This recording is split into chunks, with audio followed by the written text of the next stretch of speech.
Hello बच्चों, welcome to JET point. JET point में आपका बहुत बहुत स्वागत है। आज हम लोग रोटेशनल मोशन के अंदर जो रोलिंग के कुछ कॉन्सेप्ट सीखे थे, प्योर रोलिंग और फॉरवर्ड रोलिंग और बैकवर्ड रोलिंग के। तो उस पिछले लेक्चर में हमने इसके बारे में डिटेल में समझा था कि फॉरवर्ड रोलिंग में क्या होता है और बैकवर्ड रोलिंग में क्या होता है, और वहाँ पर इम्पल्स या जो converted to the angular impulse कैसे हेल्प करता है हमें इक्वेशन को लिखने में, और हम कैसे आफ्टर द टी टाइम के बाद उसका, अगर सपोज कि फॉरवर्ड स्लिपिंग हो रहा है तो आफ्टर टी टाइम के बाद कि उसका रोलिंग कब स्टार्ट हो जाएगा, और ड्यूरिंग द स्लिपिंग वो कितना डिस्टेंस ट्रैवल किया है। फिर कुछ बैकवर्ड रोलिंग का इस तरह का होता था।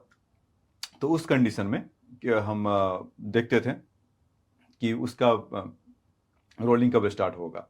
तो वहाँ पर हम ने देखा था इक्वेशन जो हम लोग जो कंजर्वेशन ऑफ एंगुलर मोमेंटम का जो एडिटेड फॉर्म था, उसके हेल्प से हमने आपको कुछ बातें समझाया था। तो उसमें एक दो क्वेश्चन और करते हैं, और फिर आज के लेक्चर में बच्चों हम लोग रोटेशनल कोलिजन का कुछ कॉन्सेप्ट समझेंगे। वो लास्ट टॉपिक होगा और उसके बाद इस चैप्टर का लगभग कॉन्सेप्ट समाप्त हो जाएगा।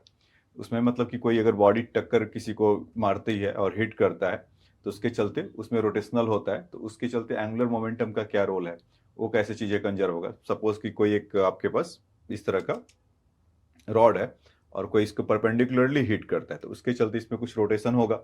अगर वो हिंज्ड है, हिंज्ड नहीं है, तो सब बातें हम लोग समझेंगे। तो इसके अंदर रोटेशनल कोलिजन का ये कॉन्सेप्ट एक रह रहा है। तो अभी हम दो क्वेश्चन या तीन क्वेश्चन देखेंगे angular conservation of angular momentum पर। वो तो सब तो है, कंजर्वेशन ऑफ एंगुलर मोमेंटम ही है। जो फॉरवर्ड रोलिंग या बैकवर्ड रोलिंग के लिए था, तो उस पर दो तीन क्वेश्चन है, उसके बाद फिर आगे उस कॉन्सेप्ट को स्टार्ट करेंगे। तो आ जाइए फटाफट इस क्वेश्चन को देखते हैं। कह रहे कि sphere of mass m and radius r is shown in a figure slip on the rough horizontal plane at the some instant it has the translational velocity v naught and a rotational velocity about the center v naught upon 2r. Find the translational velocity after the sphere start pure rolling. ठीक है, तो ये इसका source बता देता हूँ बच्चों, S C Verma book से है और उसके सॉल्व एग्जाम्पल है। तो आइए इसको समझते हैं या करने की कोशिश करते हैं। तो आप यहाँ पर देख रहे होंगे कि जो इसका सेंटर ऑफ मास है, वो किससे जा रहा है, ये आपका कुछ वी नॉट से जा रहा है, ऐसा यही ना। और वो घूम कितने से रहा है, वी नॉट बाई 2r से घूम रहा है, तो बिल्कुल आधे से। तो अभी जब कुछ घूमते घूमते कुछ यहाँ पर वो आएगा, ऐसा अगर वो बन रहा होगा, तो थोड़ी देर के बाद इन दोनों का जो वी नॉट का वैल्यू है वो डिक्रीज होगा और वी नॉट बाई 2r का कुछ इंक्रीज होगा।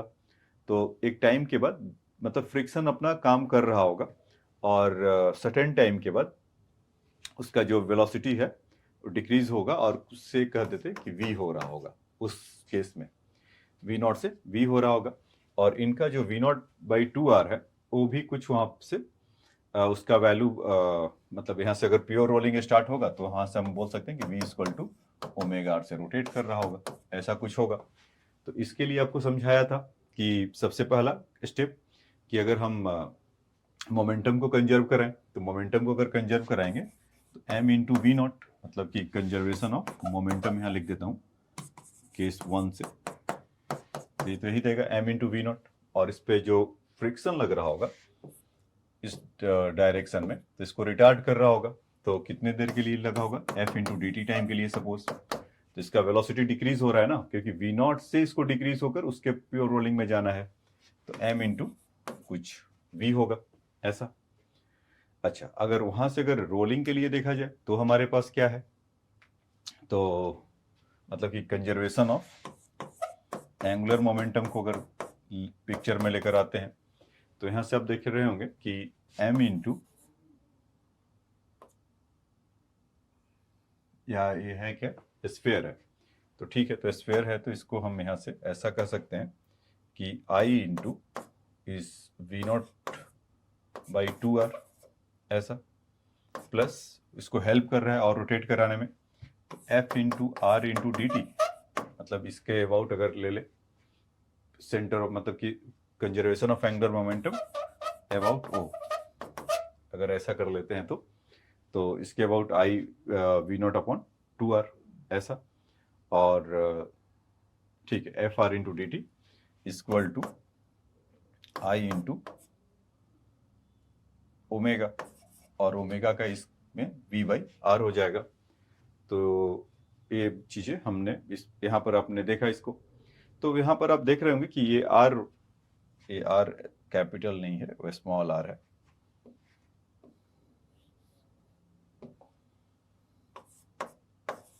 ऐसा है f into r into D t. तो यहाँ से अगर एफ का वैल्यू अगर देखेंगे तो हमसे पूछा गया कि find the translational velocity after the, ये तो सिंपल फिर निकला कि यहाँ पर आई का वैल्यू अगर पुट करेंगे 2/5 mr², यही होगा। तो 2/5 mr², 2 से 2 एक कैंसिल होगा, तो यहाँ से क्या बचेगा बच्चों, 2π/5 m v नॉट r ऐसा, और 2 भी मेरे ख्याल से हट जाएगा, यस, क्योंकि 2/5 जब लिखेंगे यहाँ पर 2 है और r² है, तो दोनों कैंसिल हो जाएंगे। यहाँ से अगर आप देखेंगे तो इसका वैल्यू कितना आ जाएगा, कुछ एफ डी टी, और इस आर है, चलिए लिख लेते हैं, और आई के जगह पे 2/5 अगेन mr², और वहां से कुछ v बाई आर होगा ही होगा। तो आप यहाँ से देख रहे होंगे कि r का ये जो है r पूरा कैंसिल हो जाएगा, है ना, क्योंकि यहाँ पर जब वो किया तो M we not by r और अपॉन 5, मतलब 2 से कैंसिल हो गया, एफ डी टी। तो इक्वेशन नंबर, मतलब कि हम मोटे तौर पे अगर आपको समझाने की कोशिश करूं तो मैं यहाँ पर 2 ही इक्वेशन लिख रहा हूँ। एक कंजर्वेशन ऑफ मोमेंटम यहाँ पे करा रहे हैं। कंजर्वेशन ऑफ मोमेंटम क्यों, क्योंकि वो अभी तो कहेंगे एक्सटर्नल फोर्स तो लग रहा है, तो इसीलिए हम उसके एडिटेड फॉर्म को लेकर आ रहे हैं ना, m into we not minus f d T equal to m b. और जो एंगुलर मोमेंटम कंजर्वेशन करा रहे हैं पॉइंट ओ एट अबाउट ओ, तो वहाँ पर भी फ्रिक्शन लग रहा है, एक्सटर्नल टॉर्क को प्रोड्यूस कर रहा होगा फ्रिक्शन, तभी उसके चलते उसका स्पीड अप हुआ है। कभी भी अगर घूम रहा है तो यानी या घूम रहा है या उससे स्पीड अप हो रहा है, तो इसका मतलब एंगुलर वेलोसिटी का इंक्रीज हो रहा है, तो मस्ट भी एक एक्सटर्नल टॉर्क लगेगा। तो एडिटेड फॉर्म का ये है, वेलोसिटी डिक्रीज हो रहा होगा तो मस्ट भी एक्सटर्नल फोर्स लग रहा होगा, तभी तो इम्पल्स लग रहा है, एफ डी टी और एंगुलर इम्पल्स। ठीक है बच्चों, तो यहाँ पर अब देखेंगे इक्वेशन नंबर 1 और इक्वेशन नंबर 2, अगर इन दोनों को अगर ऐड कर दिया जाए तो एफ डी टी अपने घर चले जाएंगे, और यहाँ से कितना होगा, एम वी नॉट प्लस 1/5। तो एडिंग फर्स्ट एंड सेकेंड,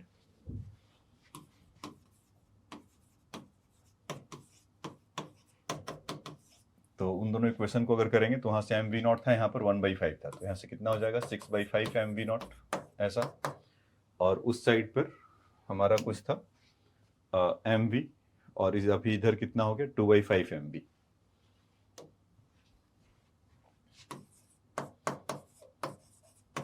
ठीक, तो एम से एम कैंसिल हुआ, 2/5 एम वी, और एक भी तो होगा m plus v plus m plus v, तो एम से एम कैंसिल हो गया, तो 6/5 वी नॉट इक्वल टू, यहाँ से देखेंगे तो 7/5 वी, तो 5 से 5 कैंसिल हो गया, v equal to 6/7 v not. तो ये आपका आंसर निकल कर आ जाएगा। तो सिंपल इसमें कॉन्सेप्ट आपने समझा कि एक आप इम्पल्स का मोमेंटम का एडिटेड फॉर्म लिखिए, और दूसरा आप एंगुलर मोमेंटम का edited form in the form of the angular impulse, और इम्पल्स अगर लग रहा होगा तब क्या होगा।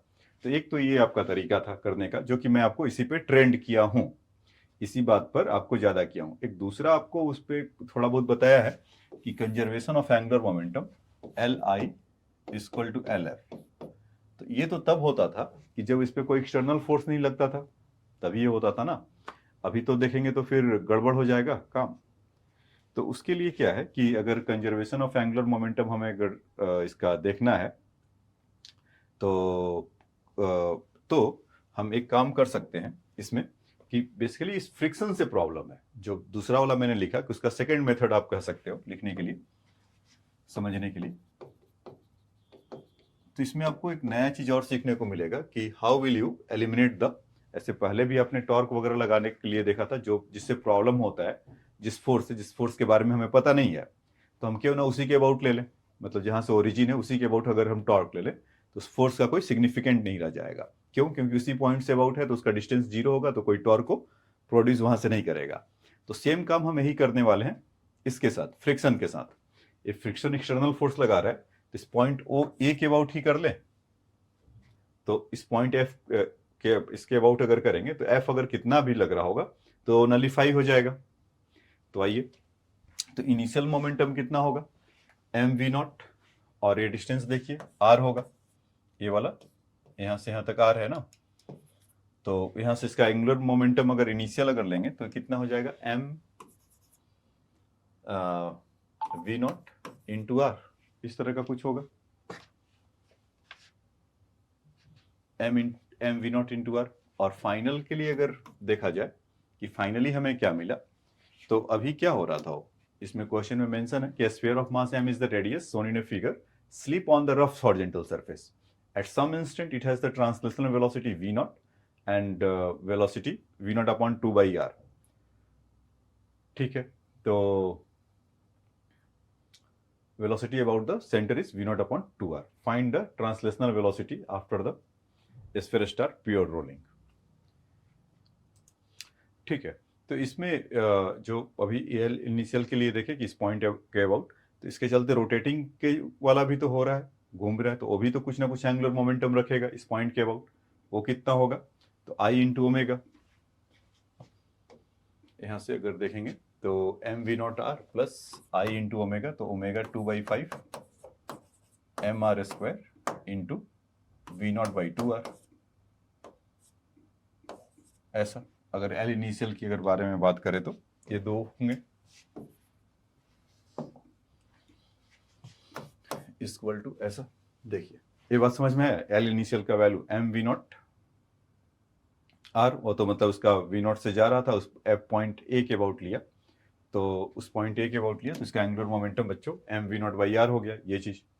और दूसरा कि अगर हम जो घूमने वाला वेलोसिटी है ओमेगा, उसके चलते कितना होगा, मतलब हम देखते थे ना एल एंगुलर मोमेंटम के लिए, एक तो एम वी आर जिससे वेलोसिटी उसका लिनियर वेलोसिटी है, मतलब एक तरह से उसके पास लिनियर मोमेंटम है, तो how will they produce the angular momentum particular point. So mv naught by mv naught r, one thing. Second thing, due to their rotational motion about that point, it also produces the some angular momentum. In this time is 2/5 mr square v naught by 2r. तो एक तो बच्चों ये काम हो गया। दूसरा जब फाइनल कर रहे हैं तो सीज होगा, तो उसके बाद क्या होगा, वो कुछ v वेलोसिटी और से जा रहा होगा, और प्योर रोलिंग होगा तो v बाई r होगा। तो जब फाइनली जब जाएगा तो एम वी आर होगा। मतलब ये बात अगर समझ में नहीं आया तो यहाँ पर समझ लीजिए। ऐसा मैं ये कह रहा हूँ कि अभी ये घूम रहा था और ऐसे जा रहा था वी नॉट से, और जो घूमने वाला स्पीड है उसका वी नॉट बाई 2r है, बेसिकली ओमेगा है ना। और थोड़े देर के बाद जब प्योर रोलिंग अभी स्लिपिंग कर रहा है, और जब प्योर रोलिंग स्टार्ट होगा तो वी से जा रहा होगा, और ये घूमने वाला बात वी बाई आर से होगा, तभी प्योर रोलिंग होगा। तो उसी की मैं बात कर रहा हूँ। ठीक उसी पॉइंट पर फिर इसके अबाउट लेंगे, तो M v r plus 2/5 M R square v by r. तो आप देखेंगे ऑलमोस्ट वही बातें फिर से बनेगा। यहाँ से 2 से 2 कैंसिल होगा, आर से आर कैंसिल होगा, एक आर बचा तो पूरे से कैंसिल कर दीजिए। ऐसा तो जैसा वहां पर बना था एम वी नॉट, और यहाँ से भी 1/5 एम वी नॉट, तो कितना हो जाएगा ये 1 + 1/5 इज 6/5 एम वी नॉट। ऐसा, और उसमें अगर देखिए तो 1 + 2/5 तो 7/5 एम बी।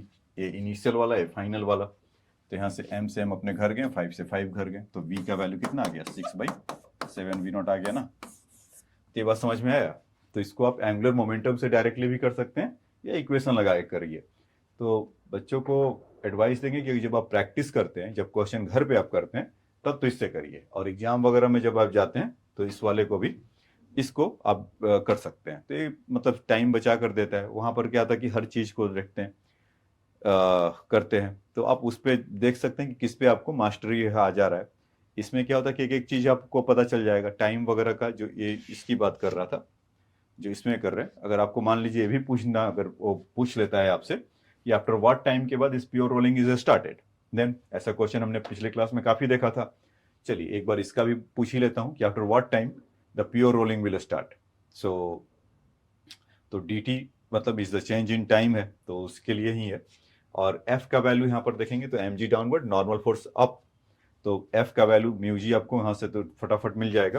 तो अगर यहाँ पर अगर पूछ ही लिया हूँ मैं, तो चलिए आपको बता देता हूँ कि आफ्टर कितने टाइम के बाद एपीओ रोलिंग स्टार्ट करेगा।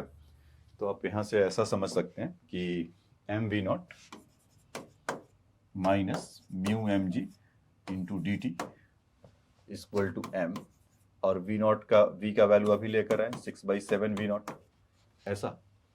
तो आप इसको देखिए, तो वहाँ से आप 1 माइनस 6/7 तो कितना हो जाएगा, इस कुछ 1/7,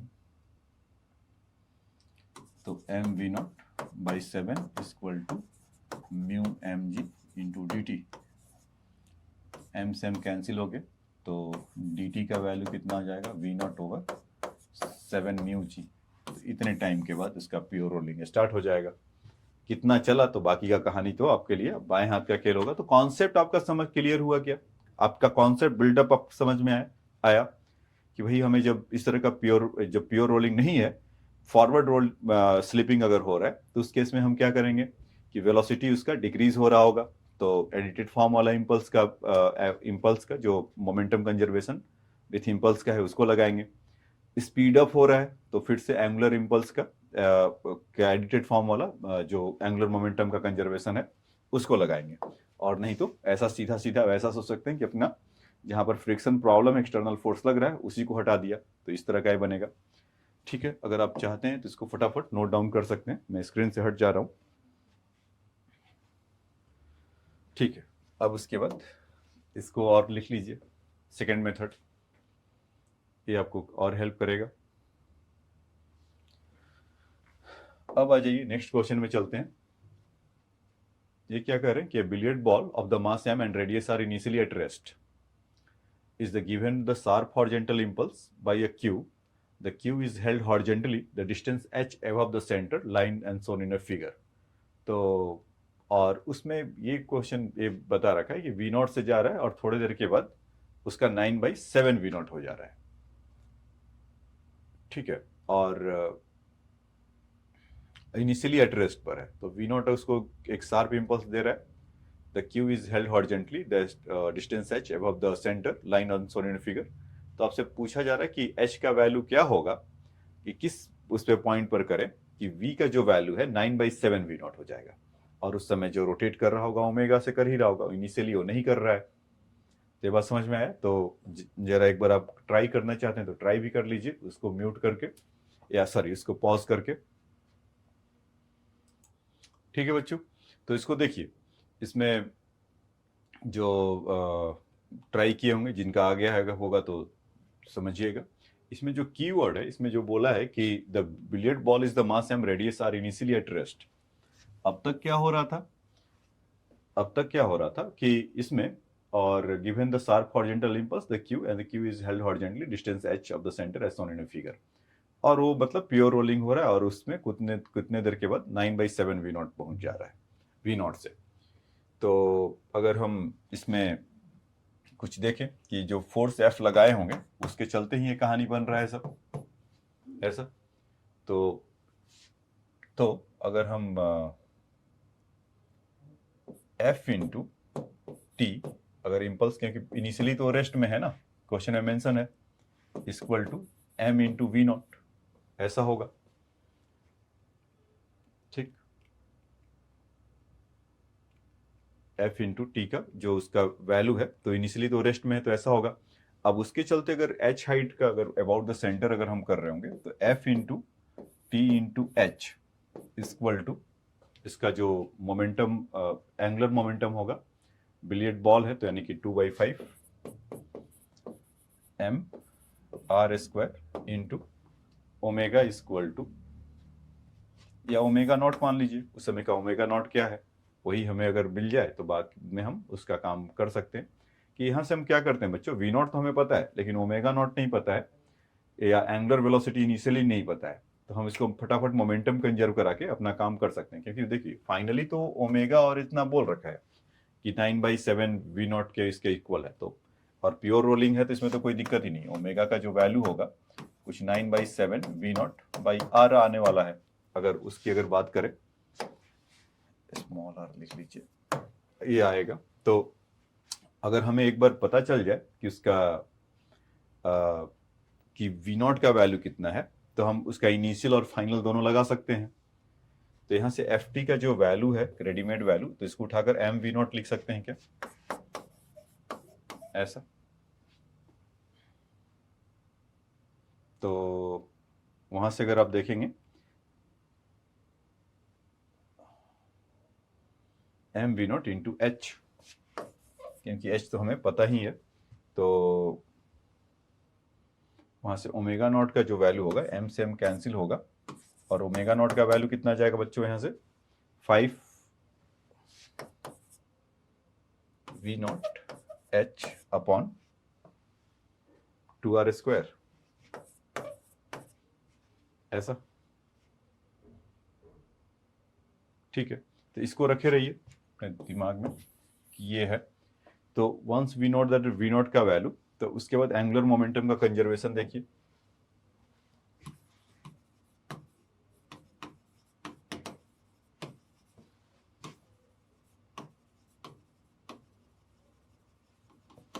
मोमेंटम, तो उसमें कंजर्वेशन ऑफ एंगुलर मोमेंटम अगर करते हैं अबाउट द सेंटर ऑफ उसके, तो यहाँ से m we not into h, एक तो ये हो गया, और दूसरा आई इंटू ओमेगा नॉट, और फाइनली क्या होगा कि एम वी नॉट, वहां पर कितना स्पीड पहुंच जा रहा था, 9/7 वी नॉट, तो 9/7 वी नॉट इंटू आर, ऐसा। ठीक है, और उसके बाद दूसरा आई इंटू ओमेगा, तो उसका भी वैल्यू वहां से निकल कर आ जाएगा। तो M 9/7 V not into R equal to 2/5 M R square, 9/7 V not by R, ऐसा। तो M we not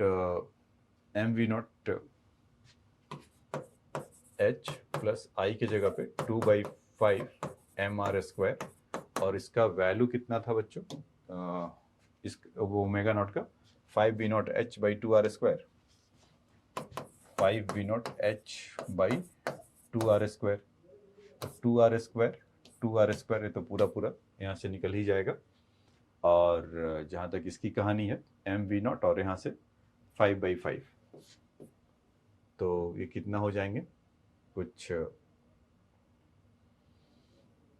1 2 M we naught H. ठीक, और यहाँ से अगर देखा जाए तो 9/7 या 18/35 कर लीजिए, तो वो सब तो कैंसिल ही होने वाला है, आर और आर यहाँ से कैंसिल होगा, और एम वी नॉट आर, तो 9/7 plus 18/35 m we not r. तो एम वी नॉट आर को हटा दीजिए, यहाँ से अगर एलसीएम लेंगे तो 63 मतलब 9/35 हो जाएगा, 9 5 या 45, 45 प्लस 18 करेंगे तो 63/75 आ जाएगा, 63/35 आ जाएगा, ऐसा आर। तो इसको ठीक है, एक यहाँ पर लगता है कुछ कैलकुलेशन का एरर है कि एम वी नॉट एच जो मैंने लिया यहाँ पर एंगुलर मोमेंटम, तो अबाउट हमें यहाँ से ये तो नहीं बताया ना, अबाउट दिस पॉइंट यहाँ से लेना चाहिए, मतलब बताना चाहिए था, तो वहाँ पर मैंने एम वी नॉट एच ना होकर यहाँ पर एम वी नॉट आर होगा बच्चों, ये वाला। तो यहाँ तक तो सब कुछ उसका सब सही है। अगर बात करें, ये चीज़ थोड़ा हटाना पड़ेगा, थोड़ी देर के बाद ये सब आएंगे, माइनस प्लस का जो भी चक्कर है। तो यहाँ से क्या होगा कि ये जो वैल्यू है कुछ वी नॉट आर होना चाहिए था, क्योंकि जब पॉइंट अबाउट अगर हम उस पॉइंट को या ए कह दीजिए जो नीचे वाला है उसके अबाउट लेकर ले रहे हैं तो M we not are plus m we naught h equal to, हाँ अब इसको जो भी कहानी इसका है तो बनेगा तब आ जाएगा। तो यहाँ से अब पहले जो कर रहे थे कुछ आया था 63/45, 63/35, अभी भी वही आएगा। या यहाँ से आप देखेंगे भी तो 9/7 यही किए थे ना, 18/35, कुछ एम वी नॉट आर से काम चला रहे थे, तो इसको तो ऐसे हटा दीजिए, ये आर ही है। तो उसको जब यहाँ से माइनस भी एक और होगा ना तो कितना हो जाएगा, ये 63/35 -1 करेंगे तो वापस 18/35 आ जाएगा। जब ये वाला टर्म इधर माइनस होगा तो मतलब कुछ ऐसा कह रहा हूँ कि एम वी नॉट एच था और यहाँ से एम वी नॉट आर था equal to 63/35 m we not r है।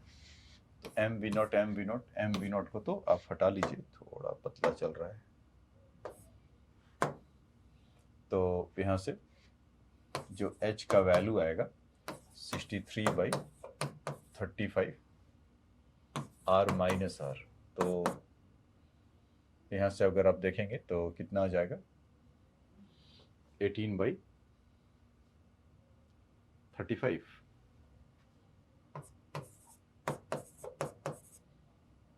नहीं 18/35 नहीं, वो कितना हो जाएगा यहाँ से 63, तो ये कितना हो जाएगा 25 प्लस 28/35 आर h का वैल्यू। तो यहाँ से h ये आप देखेंगे 7 4 जा 4/5 आर के इक्वल आएगा। यानी कि जब वहाँ पर आप फिट करेंगे h अपॉन उसके लिए, तो इसमें एक आपने नया फ्लेवर ये देखा कि इसमें इसका फ्रॉम रेस्ट से चल रहा था, तो उसके चलते उसका कहानी का रूपरेखा चेंज हो गया और उसके बाद फिर जो कुछ और आना था वो दूसरा कुछ यहाँ पर निकल कर आया। ठीक है, तो ये बात आपको समझ में आया होगा कि वहाँ पर रेस्ट में कहा था उसके चलते वो पूरा का पूरा बदल गया। और दूसरा मतलब अगर आप एफ मतलब जैसे मोमेंटम उसको कंजर्व कराया या कंजर्वेशन ऑफ मोमेंटम किया और कंजर्वेशन ऑफ एंगुलर मोमेंटम किया, तो उसका वहाँ से हमें ओमेगा नॉट का वैल्यू मिल गया और फिर उसके बाद एंगुलर मोमेंटम का conservation about this point A के अबाउट कर दिया, तो हमारा यहाँ से निकल कर ये आ गया। ठीक है बच्चों, तो इसको आप चाहें तो नोट डाउन कर सकते हैं। ये वाला तो पहले भी लिख लिए होंगे, तो अभी इसको लिख लीजिए ऐसे यहाँ से। उसमें एक गड़बड़ी हो गया था कि h वहाँ से ले लिया था, कंजर्वेशन ऑफ पॉइंट ए के अबाउट ले रहे हैं, तो रेडियस वहाँ से तो डिस्टेंस उसका r होगा ना, क्योंकि v नॉट का वेलोसिटी कितना था, सेंटर ऑफ मास से के साथ चल रहा था, तो वहाँ से सेंटर से उसका डिस्टेंस कितना होगा, r होगा, सो दैट इज वाई। और बाकी उसको लगने के चलते वो कितना हो रहा है, घूम कितना रहा था, आई ओमेगा नॉट, तभी नहीं तो फिर इसका एंगुलर मोमेंटम का हम कंजर्वेशन नहीं करा सकते थे, क्योंकि एक्सटर्नल फोर्स एफ था। पिछले वाले क्वेश्चन में भी अभी यही देखा कि उस पॉइंट से अगर हमें लेना होता है कि जहाँ पर कोई एक्सटर्नल फोर्स लग रहा हो, तो जिससे चलते उसको नलीफाई कर देगा और हम आसानी से एंगुलर मोमेंटम का कंजर्वेशन करा पाएंगे। ठीक है, चलिए अब इसको यहाँ से फाइनल इसका पेज लिख सकते हैं।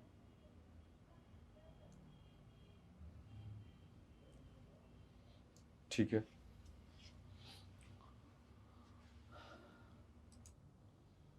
ठीक है, अब आ जाइए नया टॉपिक स्टार्ट करते हैं, रोटेशनल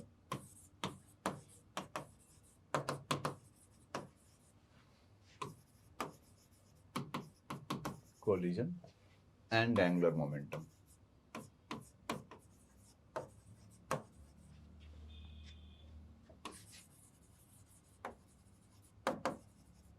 ऐसा तो रोटेशनल कोलिजन जैसा नाम से क्या लग रहा है कि कोलिजन हो और चीजें घूमने लगे। तो अभी जो हम एक तरह से इम्पल्स दे रहे थे, अभी यही आपने देखा ना कि एक इम्पल्स, अभी ऐसा क्वेश्चन एक दो लिया हूँ और कि कोई बॉडी अगर उसको हिट करता है, कोई बुलेट अगर जाता है ग्रेज करते हुए जाता है, तो बेसिकली रोटेशनल की कहानी क्या था कि समथिंग कोई फोर्स लगाए या इस तरह का कुछ फोर्स लगे और उसके चलते टर्निंग इफेक्ट आ जाए।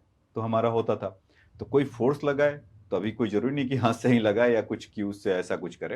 ये हो सकता है कि कुछ उसको इम्पल्स भी मिल जाए, ये भी तो हो सकता है। या जब कोलिजन हो तब भी हो सकता है। जैसे आप मान लीजिए कि कोई खिड़की है ऐसा, और आप उसको एक एंड पे ऐसे मारिए तो उस पर थोड़ा हिलने लगता है ना।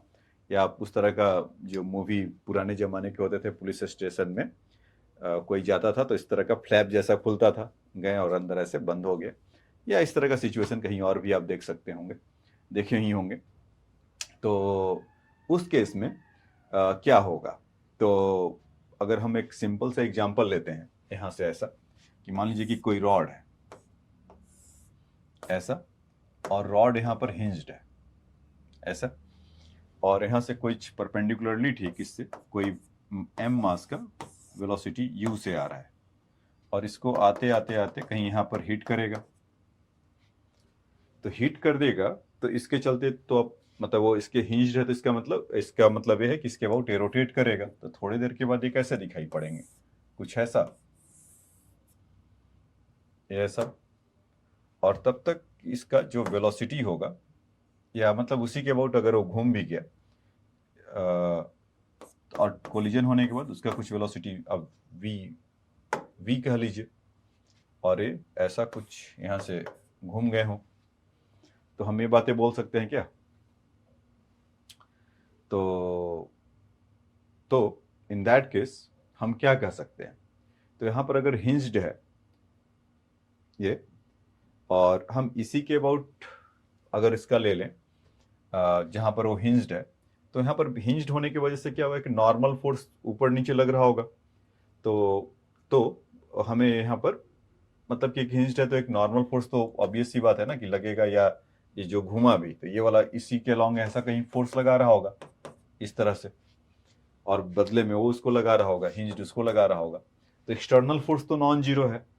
तो जो एंगुलर मोमेंटम का कंजर्वेशन है, हम इसी पॉइंट के अबाउट अगर कर दे तो, कि कंजर्वेशन ऑफ एंगुलर मोमेंटम, जो इसकी बात कहा था, conservation of angular momentum about point o, अगर इसके अबाउट अगर कर दे जहां से वो लगा हुआ है, तो फिर क्या होगा? तो हमें आसानी से मिल जाएगा, क्योंकि कोई टॉर्क, एक्सटर्नल टॉर्क प्रोड्यूस नहीं करेगा। जो भी टॉर्क मिलेगा इसके लगने के चलते मिलेगा, यही होगा ना। तो जब वो उसके चलते वो रोटेट करेगा, एक बात तो ये हुआ। दूसरा कि इससे भी इंपॉर्टेंट चीज कि आपको जो बेसिक ज्ञान अगर है आपका, वो फंडा क्लियर कर दे कि जो एक्सटर्नल फोर्स लग रहा होगा, तो ये तो चलिए मान लीजिए कि एंगुलर मोमेंटम का तो हमें किसी पॉइंट के अबाउट लेते हैं, तो जिसके चलते वो एक्सटर्नल फोर्स के वाला वो नलीफाई हो जाता है। बट व्हाट थिंक अबाउट, अगर हमें कुछ उसकी चर्चा करना हो मोमेंटम का, तो मोमेंटम कंजर्व होगा क्या? नो। तो इन दैट केस अगर वो हिंज्ड है तो मोमेंटम विल नॉट कंजर्व। तो ये अपना पोटली में कहीं बांध लीजिए, मोमेंटम या linear momentum will not conserve.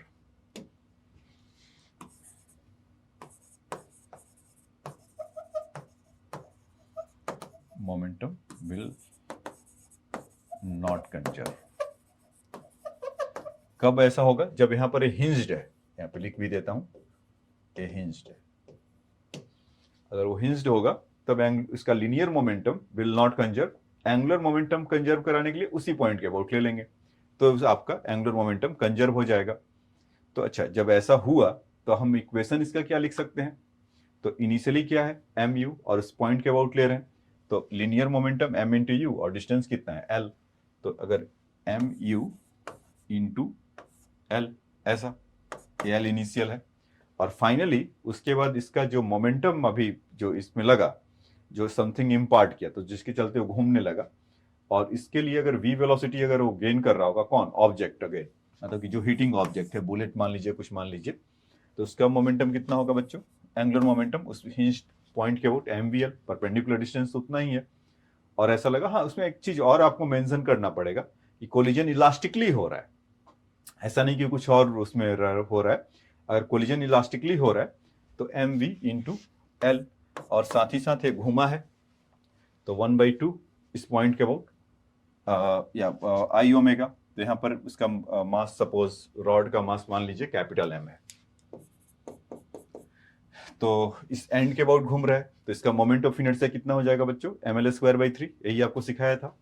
तो यहाँ से आप बोल सकते हैं ना कि ml²/3 इंटू कुछ ओमेगा। तो ये इक्वेशन आपको एक मिल गया यहाँ से, यू वी और उसके अंदर, और इलास्टिक कोलिजन है तो ऐसा कोई होगा ही होगा। अच्छा, जैसे ही इलास्टिक कोलिजन हुआ, ये जैसे ही इलास्टिक कोलिजन हुआ तो हम यहाँ से बोल सकते हैं ना कि इसका जो काइनेटिक एनर्जी होगा वो कंजर्व होगा। जो इनिशियल मास आ रहा है हाफ एम यू स्क्वायर और finally half m v square, तो उसका होगा ही होगा। और साथ ही साथ ये घूमा है, रोटेशन किया है, तो उसके लिए भी कुछ उसका काइनेटिक एनर्जी होगा। तो वहां से क्या बोल सकते हैं, 1/2 I omega square will conserve होगा। ये बातें होगा क्या? तो एक इक्वेशन तो आपको यहाँ से वो मिल रहा है ही, इस वाले को, इसको यहाँ से ऐसा आप बना सकते हैं कि व्हेन एनर्जी विल कंजर्व, इसको तो kinetic energy will also conserve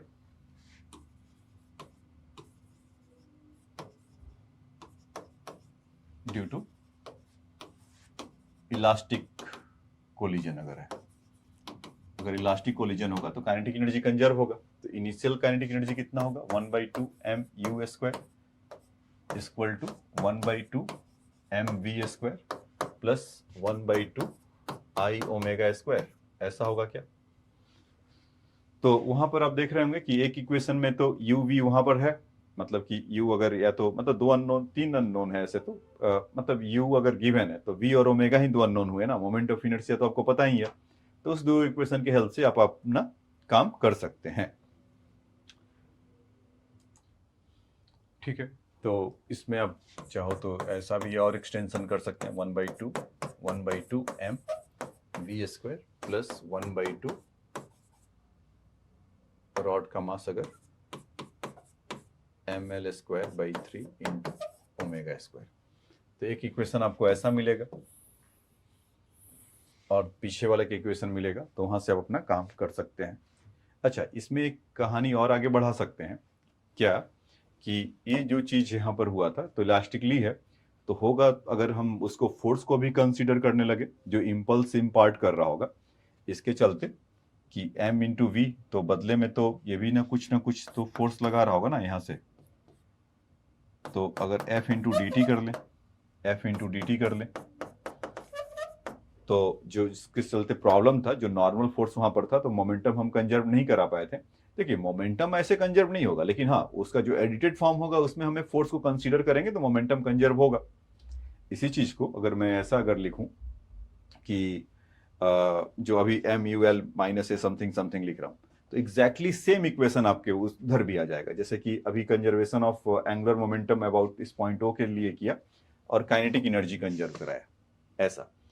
तो आप ऐसा इसमें ये भी कर सकते हैं कि जो अभी आपको पीछे सिखाया था, तो इसका वो गलत, वो भी नहीं गलत है, वो आप एग्जैक्टली वहीं पर आएंगे। उसमें कंजर्वेशन ऑफ मोमेंटम में और conservation of momentum in edited form means कि जब इम्पल्स अगर लगेगा तो उन दोनों का आपको बेसिक डिफरेंस बताया था, तो जो अभी मैं यूज करते भी आ रहा हूँ उसके लिए।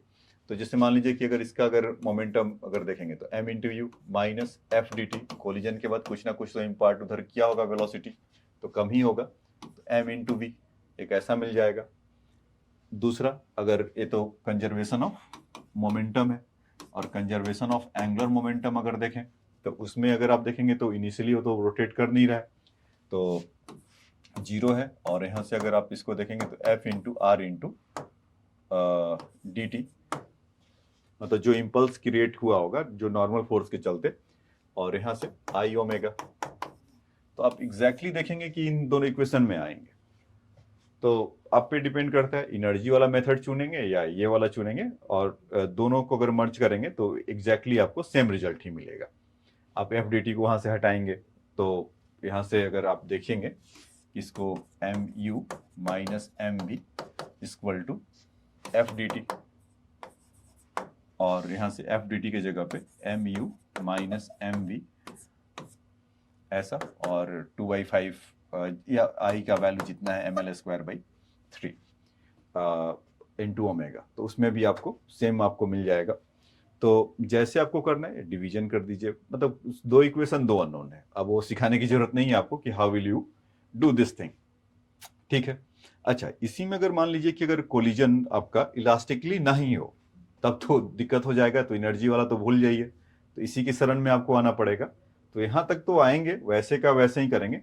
अब अब तो ये पता है कि इलास्टिक कोलिजन हो, इलास्टिक कोलिजन हो या इन इलास्टिक कोलिजन हो, मोमेंटम तो आपका दोनों जगह कंजर्व होता है, एंगुलर मोमेंटम का भी। इस जब फोर्स को जब बता ही रहे हैं तो उसमें तो कोई परेशानी नहीं है।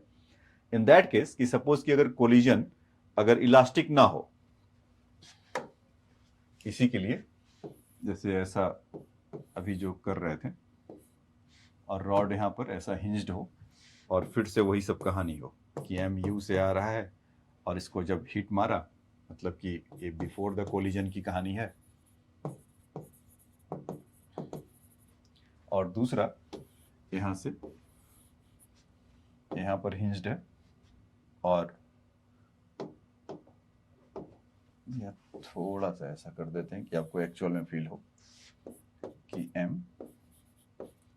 इंटू वी से इसका हो, और यहां से हिंज्ड हो, और ये ऐसा घूम गया हो ओमेगा से, ठीक है। तो ये after the collision,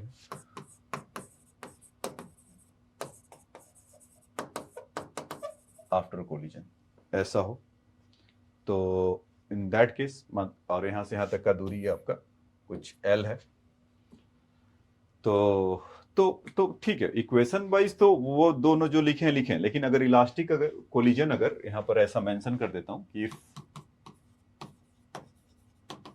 collision is not elastic, अगर इलास्टिक नहीं हो, तब उस केस में क्या करेंगे आप कि इलास्टिक कोलिजन अगर नहीं हो तो आपको फिर से ई के पास जाना पड़ेगा, ये दो तो है ही है। तो कोफिशिएंट ऑफ रिस्टिट्यूशन क्या होता था, यहां से अगर आप देखेंगे यू वही आ रहा है, तो रेस्ट में है velocity of separation upon velocity of approach, तो वेलोसिटी ऑफ अप्रोच तो इतना हुआ, और ओमेगा इंटू एल ऐसा एक घुमा होगा, तो इसका लीनियर वेलोसिटी देखेंगे तो v इंटू ओमेगा एल ऐसा होगा, और तो ओमेगा एल माइनस वी ऐसा एक कर सकते हैं, यही होगा ना। तो क्योंकि ये v से अगर लिनियरली ऐसे जा रहा होगा, और ये v से मतलब इसका v डैश कर लेते तब थोड़ा डिफरेंस आपको नजर आएगा, और ये v से जा ही रहा है, तो इन दोनों का आप जो देखे थे, मतलब कि जो ई का कोफिशिएंट ऑफ रिस्टिट्यूशन जो होता था, coefficient of restitution is velocity of separation upon velocity of approach, या relative velocity of the two bodies. तो ओमेगा एल तो इसका हो गया, और दूसरा वाला v2 minus we one upon u2 minus c1, वो फॉर्मूला याद होगा, या e1 माइनस u2, तो ये हो गया। तो आप यहां से कह सकते हैं कि e u plus v is equal to omega L. तो ई का कहानी आपके यहाँ से आ सकता है, और ई का वैल्यू सपोज परफेक्टली इलास्टिक है, उसी के साथ जाके चिपक गया, तो यहाँ से ई का वैल्यू 0 हो जाएगा परफेक्टली इन इलास्टिक के लिए, तो v इक्वल टू पूरा का पूरा ओमेगा एल ऐसा होगा। तो ये सोचिए कि इसमें चिपक ही जा रहा, तो v equal to omega L तो हो ही रहा है हो। तो ये बात आपको समझ में आया क्या, अगर परफेक्टली इन इलास्टिक कोलिजन अगर होगा तो अगर आया तो इसको तो आप लिखिएगा ही लिखिएगा, आप इसको भी नोट डाउन कर सकते हैं, या पूरे कहानी को नोट डाउन करिए, मैं बारी बारी से आपको समय दे देता हूँ। Rotational collision and angular momentum के लिए, तो linear momentum will not conserve, पहली बात तो ये सीखिए कि अगर वो हिंज्ड है तो किसी पॉइंट के अबाउट टक्कर मारा, उसके चलते कुछ ये ऐसा हुआ, तो कंजर्वेशन ऑफ, और परफेक्टली इलास्टिक है तो conservation of angular momentum about the point o, तो उससे एक इक्वेशन मिलेगा, और दूसरा काइनेटिक एनर्जी के लिए, तो इसको आप लिख लीजिए फटाक से।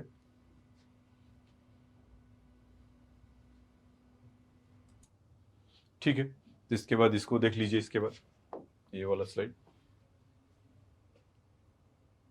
किसके लिए दो बताया था, काइनेटिक एनर्जी वाला ये हो गया, और जो आपको बेसिक से जो सिखाया था कि सपोज कुछ फोर्स इंपार्ट कर रहा तब, तो आपको दूसरा वाला इक्वेशन यहां से ऐसा मिल जाएगा। तीसरा कि अगर कोलिजन अगर इलास्टिक, अगर if collision is not elastic, perfectly elastic नहीं है, तो उस केस में क्या होगा।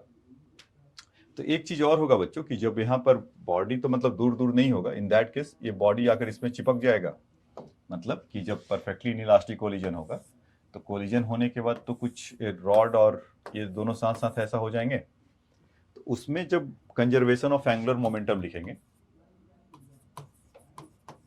कंजर्वेशन ऑफ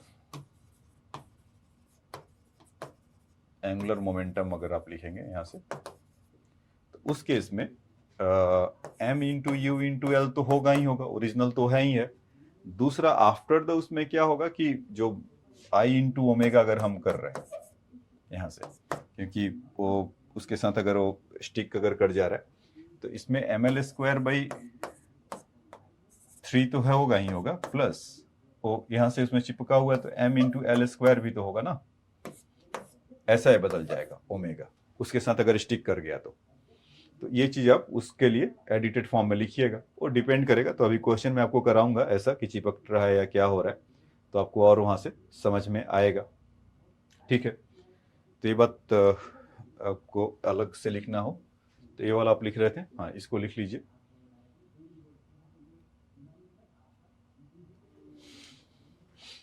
और इसके बाद इसको लिख लीजिए। ठीक है बच्चों, तो इसको आपने लिख लिया होगा। अब आ जाइए दूसरे तरह का एक और इसमें लेते हैं कि जैसे मान लीजिए कि अगर जो कोलिजन अभी, या मतलब कि जो अभी तो आपने एक देखा कि रॉड अगर हिंज्ड है तो उसके चलते वहां पर मोमेंटम तो कंजर्व नहीं हो रहा था। अब क्या करते हैं कि किसी भी ऐसे ही प्लेन में एक रॉड को छोड़ देते हैं ऐसा, ये मतलब कि प्लेन में ऐसे पड़ा हुआ है, जैसे कि ऐसे सरफेस पे ऐसे कहीं पड़ा हुआ है, और इस बार उसको वहीं पर हिट नहीं कर रहा, समवेयर कहीं भी हिट कर सकता है।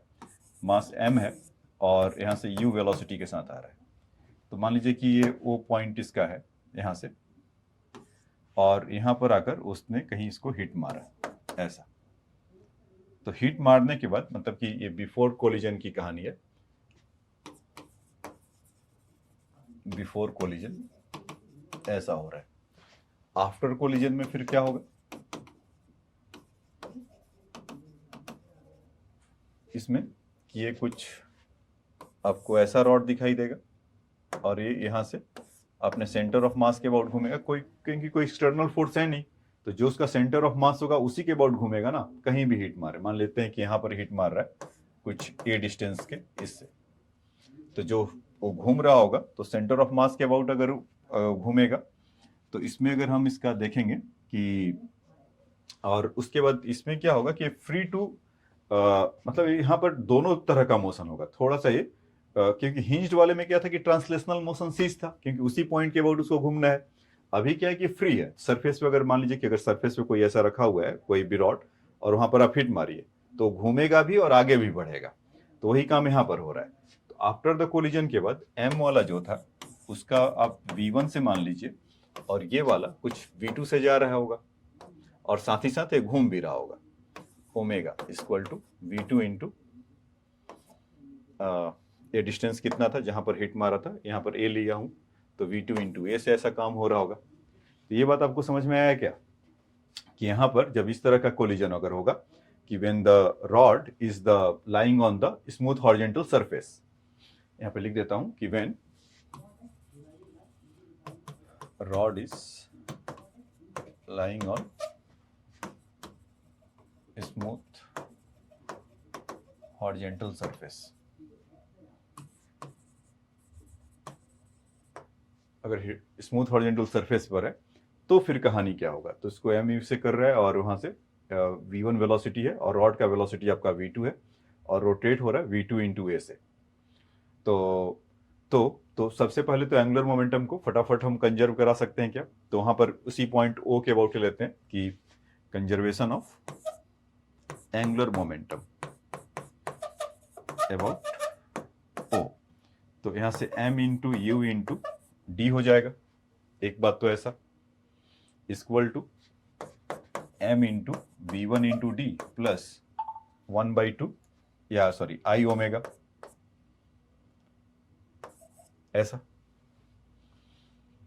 कि ml स्क्वायर बाई इस केस में 12 हो जाएगा अगर उसी के ओ के अबाउट अगर ले रहे हैं तो, और जितने से घुमा होगा v2 इंटू ए के साथ होगा, तो एक तो आपको वहां से ऐसा मिल जाएगा ये चीज, conservation of angular momentum about O.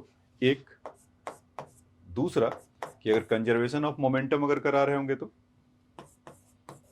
Simple खाली कंजर्वेशन ऑफ मोमेंटम, तो m into u equal to m into v1 plus इसका कैपिटल मास m मान लीजिए m इंटू v2। तो इक्वेशन नंबर 1 इक्वेशन नंबर 2 ऐसा होगा।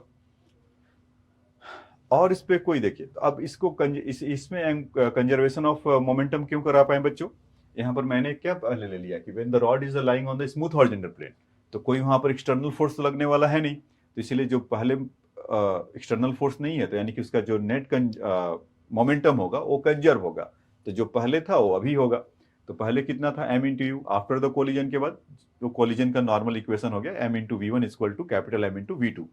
तो दूसरा इक्वेशन हमारा यहाँ से मिल गया, एक कंजर्वेशन मोमेंटम कराने से और conservation of angular momentum about O करने से। तो इस तरह का हमारा दो इक्वेशन फटाफट आ गया। अच्छा, एक इक्वेशन और हम लगा सकते हैं कि अगर कोलिजन अगर इलास्टिक हो, तो अगर कोलिजन इलास्टिक होगा तो हम फटाफट यहाँ से लिख सकते हैं क्या, 1/2 m into u square equal to 1/2 m into v1 square plus 1/2 m into v2 square. ये और आएगा एनर्जी, क्योंकि अभी वो क्या हो रहा है कि ट्रांसलेशनल कर रहा था इसलिए v2 है, और वो घूम भी तो रहा है ना, तो उसके चलते कितना हो जाएगा 1/2 i ओमेगा स्क्वायर। ऐसा यहां पर अगर नहीं दिख रहा है टर्म तो इसको ओमिट कर देता हूं, प्लस 1/2 आई ओमेगा स्क्वायर। ठीक है, बोल तो रहा हूं तो समझ में तो आ रहा होगा, यहां तक मान लीजिए वाटर मार्क लगता है, तो फिर भी चलिए दिखाई पड़ रहा होगा। मतलब कि इनिशियल काइनेटिक एनर्जी, या यहाँ पर ज्यादा दिक्कत है तो यहाँ लिख दे रहा हूँ 1/2 mu स्क्वायर, मतलब kinetic energy initial equal to kinetic energy final. तो एनर्जी तो यही देने वाला है हाफ mu स्क्वायर, बाकी ये मिल बांट के खा रहे हैं, या उसका कोलिजन के बाद उसका velocity half m v1 square plus 1/2 m v2 square plus 1/2 i omega square. ऐसा ठीक है, तो इस तरह का ऐसा मिलेगा।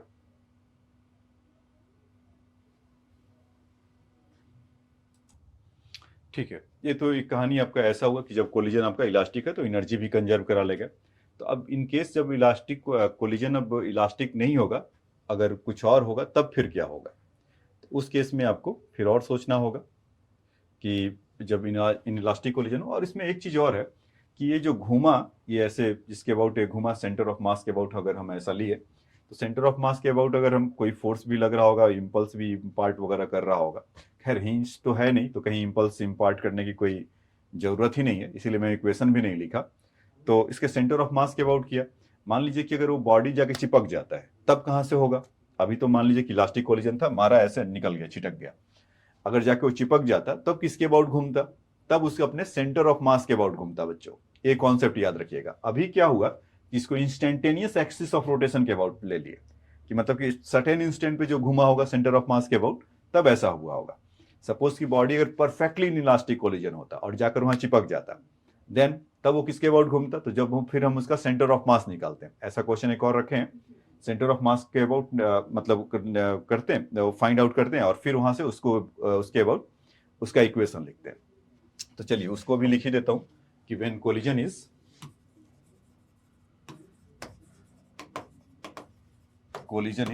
नॉट और इज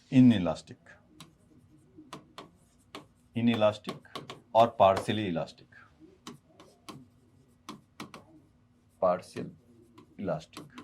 तो उस केस में क्या होता, तो उस केस के लिए कि E का वैल्यू फिर पकड़ के लाते और यहाँ से U होता, यही होता उसका वेलोसिटी। तो मतलब कि यहाँ पर जब वो घूम रहा था तो इसका वेलोसिटी कितना था, v1 से अप्रोच कर रहा है, उसका v2 है, तो और ओमेगा एल से वो रोटेट भी कर रहा है।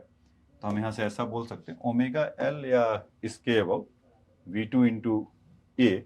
हाँ वी, क्योंकि हमने तो इसको ये माना था ना जहां पर वो टक्कर मारा था ये चीज। तो इसी क्वेश्चन को और आगे बढ़ाते हुए कि इसका अगर इक्वेशन लिखना होता तो v2 इंटू ए प्लस ये ओमेगा वाला पार्ट आ गया, और v2 तो आपका इटसेल्फ होगा ही होगा। v2 इंटू ए क्यों मैं लिख रहा हूँ, ओमेगा इंटू ए ना, किसी ओमेगा से रोटेट किया होगा इंटू ए प्लस v2 माइनस v1, ये velocity of separation, relative velocity of separation हो गया क्योंकि v1 से है और यहाँ पर ये v2 का मतलब उसका कंबाइंड सिस्टम का है अपॉन u, तो ये हो जाएगा। और उस केस में जब वो चिपक जा रहा है कि इन केस ऑफ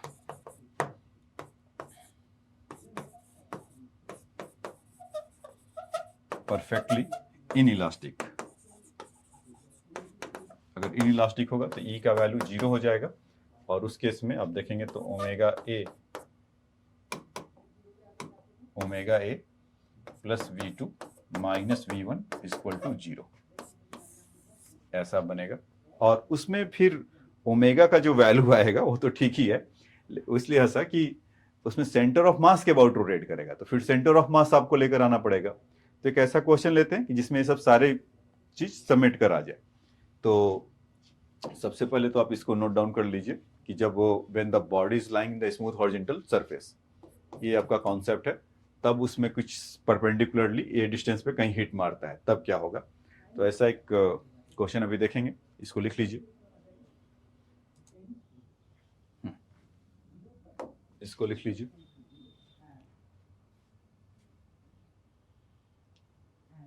ठीक है, अब आ जाइए क्वेश्चन कर लेते हैं इस पे।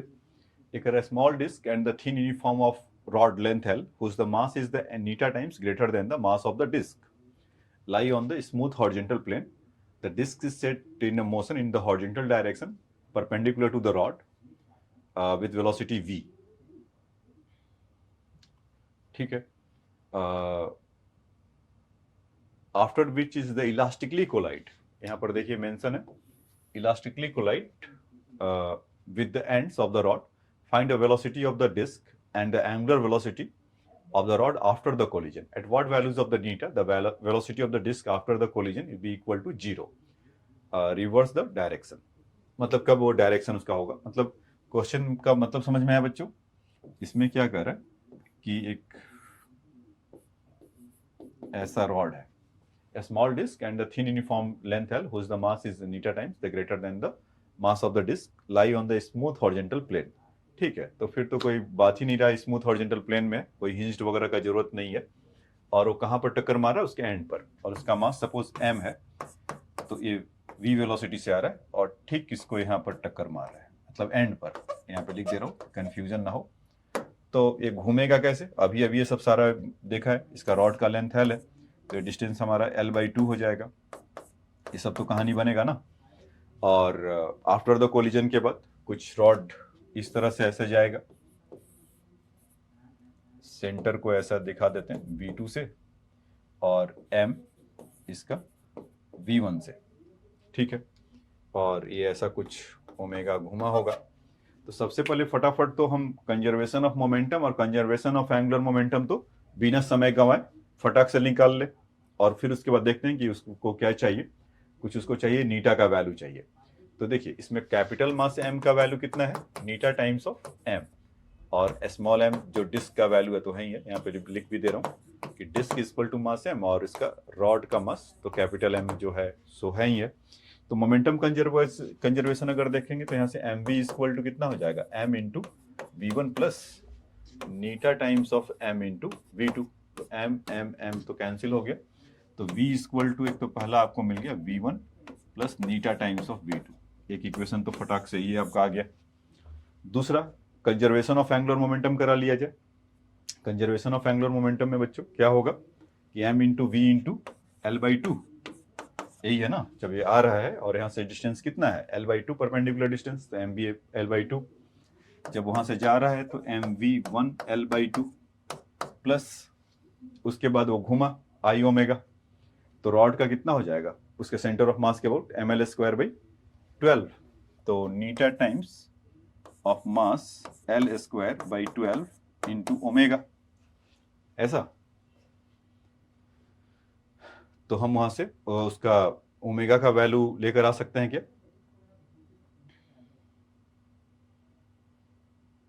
ठीक है, तो उसका मास वगैरह का कुछ मेहनत करना पड़ेगा।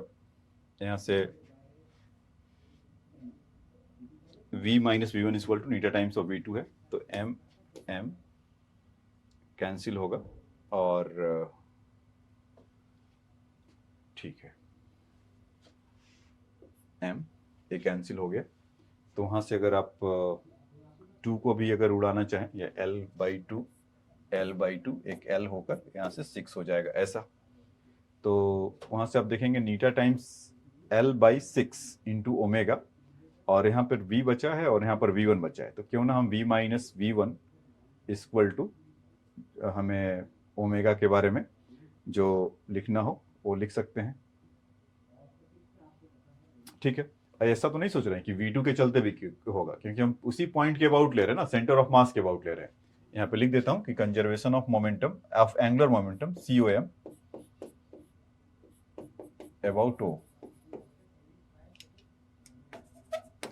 O कर रहे हैं, कंजर्वेशन ऑफ एंगुलर मोमेंटम, तो v2 के चलते नहीं मिलेगा। तो खैर यहाँ से जो ओमेगा का जो वैल्यू होगा वो क्या होगा बच्चों, v minus v1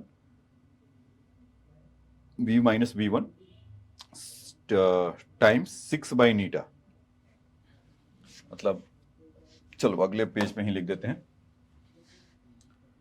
v minus v1 6/नीटा इक्वल टू ओमेगा, ऐसा मिल जाएगा क्या।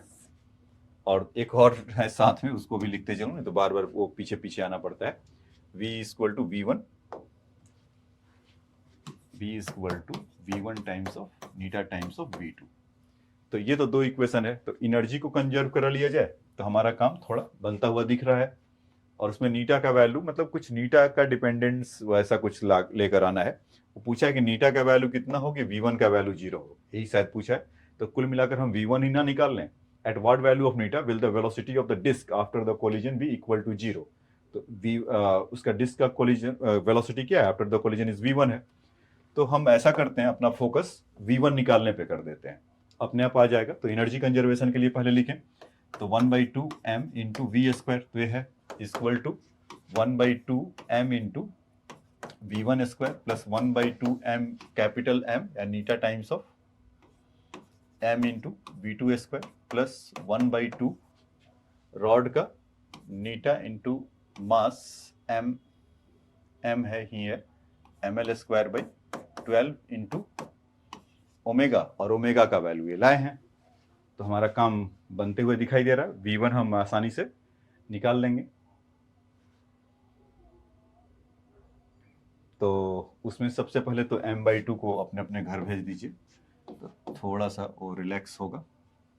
ये v2 लिखना भूल गया क्या, v2 m/2 वहां से निकल कर हट जाएगा। अच्छा, l का एक यहाँ पे टर्म और आना चाहिए था क्या, कि ओमेगा के साथ में v1 माइनस v2, हाँ l भी होगा तभी ओमेगा के साथ, क्योंकि वो v बाई खाली नीटा नहीं हो सकता, नीटा तो कांस्टेंट है, एक l भी आपको मिलेगा, तभी वो कैंसिल होगा वहां से एक l का वैल्यू। तो खैर यहाँ से सिंप्लीफाई करने पर एक ऐसा दिखाई पड़ रहा है, v1 square plus Neeta times of v2 का square plus Neeta times of l square by 12 into omega. Omega का वैल्यू पुट कर देते हैं directly, 6 times of v minus v1 upon Neeta times of l, है ना। तो ठीक है, तो नीटा l यहाँ से कैंसिल हो जाएगा, 6 8 2 आ जाएगा। तो v equal to v1 square, थोड़ा अलजेब्रा लगेगा बच्चों यहाँ पे, क्योंकि v2 को फिर हमें रिप्लेस करना पड़ेगा वहां से। तो यहाँ से प्लस ये हो गया l/2 v माइनस v1, अब रह गया v2 को हटाने के लिए फिर वहां से v माइनस उसके वो चेंज करना पड़ेगा। तो कोई नहीं, आइए कर ही लिया जाए, काम तो करना ही है। तो v1 स्क्वायर नीटा v2 के जगह पर आ जाएगा v माइनस v1 बाई नीटा, v माइनस v1 बाई नीटा का होल स्क्वायर प्लस बाकी यहाँ पर तो कोई गड़बड़ी तो नहीं है, 6 इंटू 2l, ठीक है। तो l/2 into v minus v1, तो यहाँ से नीटा स्क्वायर करेंगे तो एक नीटा होगा, या तो आप नीटा का पूरे से मल्टीप्लाई वगैरह कुछ करना है तो कर सकते हैं। ठीक है, ठीक है। तो उसमें मैं आपको डायरेक्ट इसका ऐसा वैल्यू लिख देता हूँ कि जब इसको आप करेंगे V1 का जो वैल्यू निकाल कर आएंगे, तो यहाँ से क्या होगा कि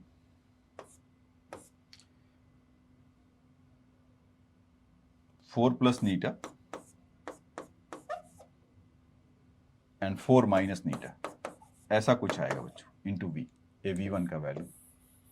इसमें जब थोड़ा बहुत अब एलजेब्रा आप करेंगे, अब एलजेब्रा उसमें करने का मतलब कि फिर एक बार और ब्लैक बोर्ड को करो, तो ये काम आप अपना कर सकते हैं, क्योंकि मैंने जब सॉल्व किया था थोड़ी देर पहले तो आसानी से वो ऐसा मिल जा रहा था। तो V1 का वैल्यू होगा, तो अब उसने पूछा था कि V1 का वैल्यू कब जीरो होगा, यही पूछा था ना हमसे कि नीटा के किस वैल्यू के लिए V1 का वैल्यू जीरो होगा। At what value of eta will the velocity of the disc after the collision be equal to zero. So you can say that कि व्हेन द नीटा का वैल्यू इक्वल टू 4 होगा तब zero होगा।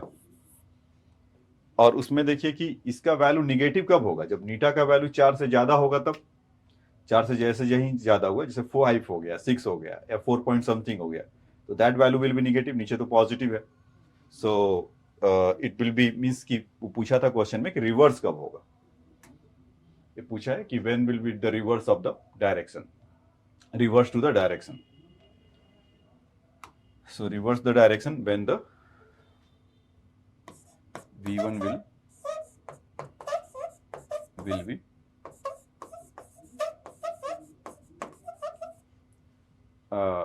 V1 will be negative if Neeta is greater than 4, तब उस case में उसका value negative आ जाएगा। ठीक है बच्चों, तो इसको आप चाहें तो लिख सकते हैं। तो इसका देखिए मतलब जैसे अब मैंने जब क्वेश्चन पढ़ा और जैसे उसका लिख करने का अप्रोच था कि ये फटाफट दो चीज तो आप जानते हैं, इसको कर दे आइए, फिर उसके बाद इलास्टिक कोलिजन है तो इट्स ओके, एक और हमें इक्वेशन मिल गया समझने के लिए, तो उस तरह से आप उसको समझ सकते हैं। तो इसको लिख लीजिए।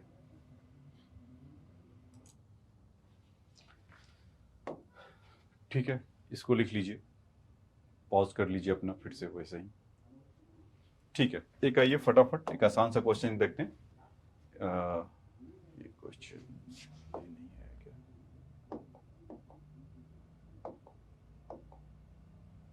अच्छा नहीं, एक तो अलग है, एक क्वेश्चन और है बच्चों। उसमें क्या कर रहा है, एस सी वर्मा के सॉल्व एग्जाम्पल में है, उसमें ऐसा कह रहा है कि एक रॉड है, उसका मास m है ऐसा, और इसका यहाँ पर सेंटर है ऐसा, तो इसको ये कुछ v वेलोसिटी से आ रहा है और इसको टक्कर मार रहा है। SCV सॉल्व एग्जाम्पल, कि इसको यहाँ से ऐसे टक्कर मार रहा है और इसके चलते ये रॉड कुछ स्मूथ मतलब लाइंग ऐसे स्मूथ प्लेन पर है और a/4 डिस्टेंस है यहाँ से ऐसा। तो अब सॉल्व एग्जाम्पल देखेंगे तो वहां से आपको एक क्वेश्चन मिल जाएगा। और यहाँ से करने के बाद क्या हो रहा है कि मोमेंटरली कम टू रेस्ट हो जा रहा है, ये वाला इसका वैल्यू जीरो हो जा रहा है, इसको टक्कर मारा फिर हो गया। तो हमारे लिए अब इससे आसान काम क्या होगा, मोमेंटरली कम टू रेस्ट हो रहा है और m इंटू वी से, और स्मूथ हॉरिजॉन्टल प्लेन में रखा ही हुआ है, तो मोमेंटम कंजर्व अगर कराएंगे तो कितना हो जाएगा, m इंटू वी। और पूछा जा रहा है कि find the velocity of the rod after the collision and velocity of the rod after the collision and what is the angular velocity of the rod.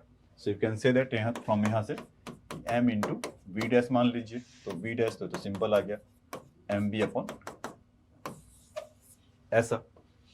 अगर ये कंजर्वेशन ऑफ मोमेंटम खाली किया तो यहाँ से हो गया। अब कंजर्वेशन ऑफ एंगुलर मोमेंटम अगर करते हैं अबाउट ओ, तो m into we into a/4 ऐसा, और ए फिर तो मोमेंटरली कम टू रेस्ट है तो कुछ उसका मिलेगा नहीं, अब एक घुमा होगा कुछ, तो उसके चलते कितना हो जाएगा, ml² 12 इंटू ओमेगा ऐसा, यही होगा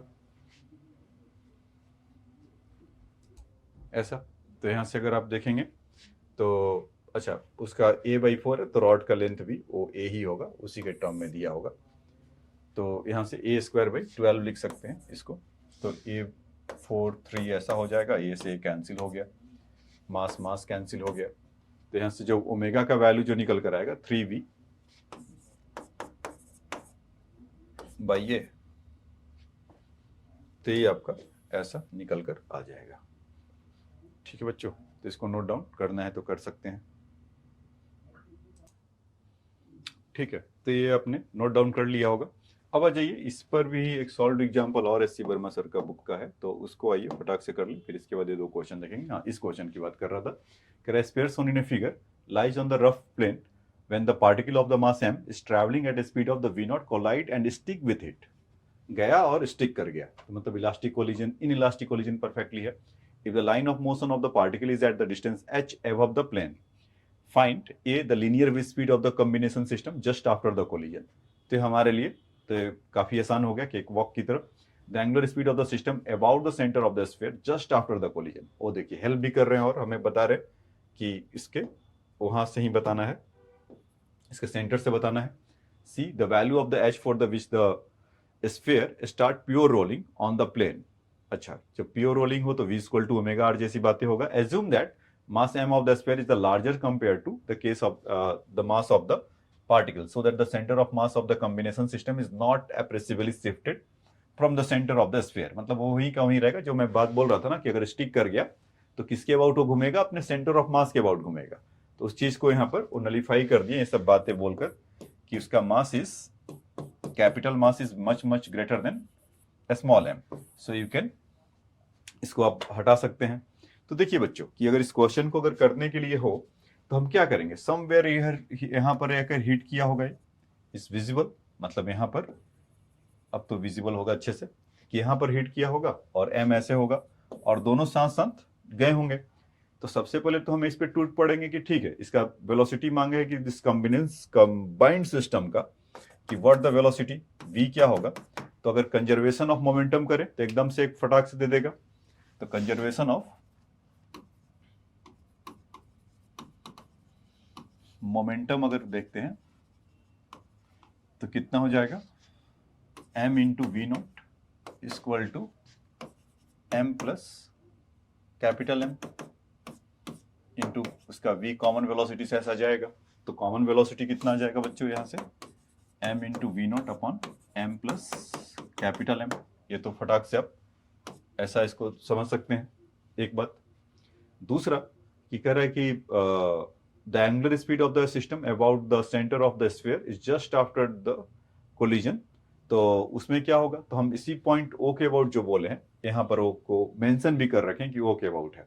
तो आप इसको देखिए कि ये कुछ h है, तो ये डिस्टेंस कितना हो जाएगा। अगर हमें, अगर ऐसा मैं कह रहा हूँ कि यहाँ पर हो रहा है, फिगर को थोड़ा बड़ा करके कि यहाँ से यहाँ तक का r है और यहाँ से h है।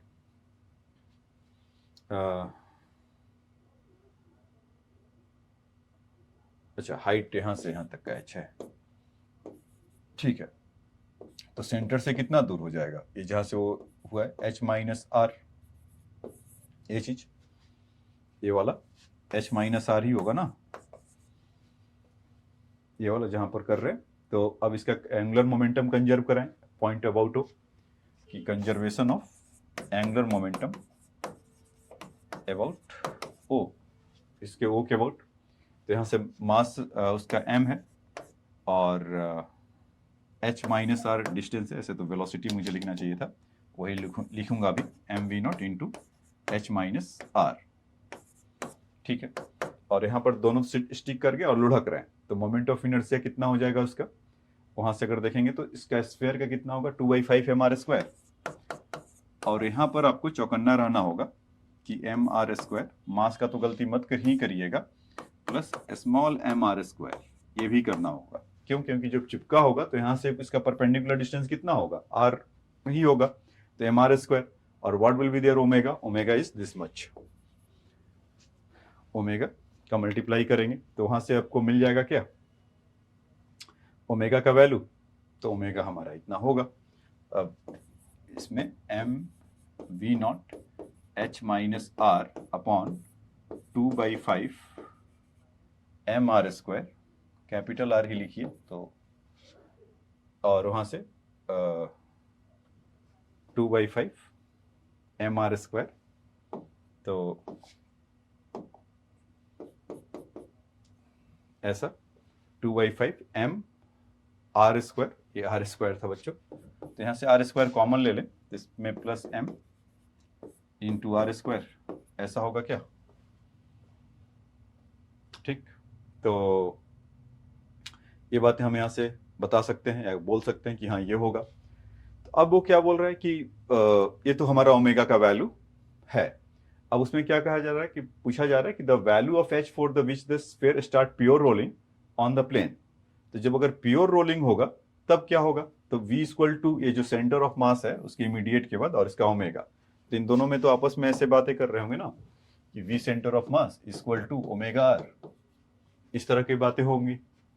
तो जब इस तरह की बातें होंगे तो यहाँ पर हम ऐसा बोल सकते हैं कि m into we naught upon m plus capital M equal to omega का whatever the value is m into we not into m into we naught h minus are.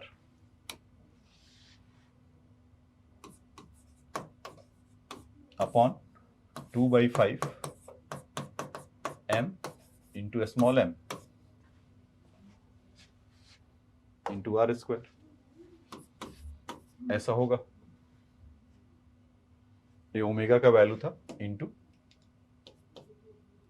Are, ऐसा, तो आर से are तो ये लोग ऐसा cancel हो जाएंगे और बाकी कहानी रह गया उसको निकालने के लिए। तो m से m वी नॉट को भी हाई बाय करके चला जाइए इसको इधर, तो h minus r equal to हम ये बोल सकते हैं ना कि 2/5 m plus small m upon m capital M, ऐसा। ठीक है, तो उसमें h माइनस आर और इंटू ये सब कहानी जो होगा r जैसा होगा ही होगा। तो इसमें आपको मैं ये बताया था अभी कि suppose m is much less than capital M, तो m upon capital M is much less than 1। अगर ये कहानी ऐसा बनेगा तो यहाँ से अगर हम कैपिटल M को कॉमन ले लें तो कैसा है दिखाई देगा? 2/5 small m by capital M upon m by capital M। तो इस वैल्यू को हम ओमिट कर सकते हैं क्या? मतलब कि गोइंग टू बी शून्य, zero, due to that reason, मतलब कि बहुत कम है, तो उसको हम निग्लेक्ट कर सकते हैं क्योंकि क्वेश्चन में ही मेंशन है कि इतना कम है कि सेंटर ऑफ मास से डिस्टर्ब नहीं कर सकता, तो फिर इसका कोई सिग्निफिकेंट नहीं है, तो इसको हम यहाँ से हटा सकते हैं। तो यहाँ से आप कह सकते हैं कि 2/5 ही होगा और यहाँ से एक r और कर दें तो उसका वैल्यू आपको निकल कर आ जाएगा 2/5r है। तो h का value h minus r equal to 2/5 h minus r equal to 2/5r, तो h इक्वल टू कितना हो जाएगा बच्चों? 7/5r। तो उसको कितने पे हिट करना पड़ेगा कि उसका प्योर रोलिंग स्टार्ट हो जाए? ये चीज पूछा था कि किस हाइट पर होगा, तो 7/5 r पर अगर करेगा तो होगा। तो इसको ये बात समझ में आया कि अपने कंजर्वेशन ऑफ एंगुलर मोमेंटम कराया और दूसरा यहाँ से इसकी कहानी हमने लिखा, तो इसका वैल्यू वहां से निकल कर आ गया। ठीक है, ठीक है। तो बच्चों इसमें लगभग आपको जितना भी कॉन्सेप्ट इस पे रोटेशनल मैकेनिक्स में जो मिलना चाहिए था वो आपको मैंने दिया, और सब लगभग moment of inertia, torque, conservation of angular momentum, rolling, pure rolling, forward slipping, backward slipping, और lastly collision in the rotational collision and conservation of angular momentum elastic उसके लिए। तो नेक्स्ट क्लास में जब मिलूंगा तो इसमें जितने भी मिसलेनियस क्वेश्चन है, कुछ 10-12 क्वेश्चन का एक सेट बनाऊंगा, और उसमें जैसे अभी 2 क्वेश्चन यहाँ पर आप देखे थे, एक ग्लिम्स ऐसा इसका दिखा दे रहा हूँ कि इस तरह के क्वेश्चंस को हम डिस्कस करेंगे अगली क्लास में। जैसे कि अब bullet of mass am moving with velocity you, मतलब मसालेदार टाइप का, कि जैसे आपको टेस्ट वगैरह इधर ऑनलाइन कहीं देते होंगे आप लोग, तो उस तरह का कि प्योर रोलिंग का कॉन्सेप्ट क्या है या कुछ इस तरह का, मतलब अभी तो आपको एक जो बेस तैयार होता था वो आपको दे दिया।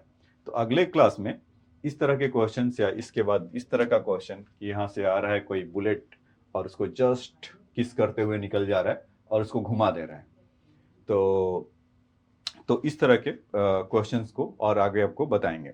तो ऐसा कम से कम 10 से 12 क्वेश्चन बताएंगे। तो जो मिसलेनियस होगा वो किसी मतलब ओवरऑल पूरे रोटेशनल पर होगा। तो जो टफ या जो मुझे लगता है कि आपके हेल्प कर सकता है या जो क्वेश्चन आपके इस बार एडवांस में आ सकते हैं, तो उन सब क्वेश्चन को मैं डिस्कस करूंगा। और उसके बाद जो नेक्स्ट उसके बाद क्लास होगा, जो नेक्स्ट लेक्चर होगा वो आपको एस.सी. वर्मा बुक का जितने भी उसके अनसॉल्व्ड एग्जाम्पल एक्सरसाइज के क्वेश्चंस जितने भी 9086 है, तो उसको हम लोग करेंगे एक एक करके। ठीक है बच्चों, तो आज के लेक्चर में इतना ही। आपको कोई डाउट रह गया होगा कोलिजन से रिलेटेड या किसी से, तो आप जरूर वहाँ पर मैसेज बॉक्स में लिखिए। या एंगुलर मोमेंटम अभी समझने में दिक्कत है तो जब वहाँ पर मैसेज बॉक्स में लिखिए और बताइए कि सर इसमें अभी प्रॉब्लम है या इसको और क्या कर सकते हैं। तो जो बेस्ट होगा मैं आपको उसमें आपकी हेल्प करूँगा। ठीक है बच्चों, आज के लेक्चर में इतना ही। नेक्स्ट लेक्चर में जब मिलेंगे तो आपको और नए क्वेश्चन दिखाएंगे। Thanks for your time.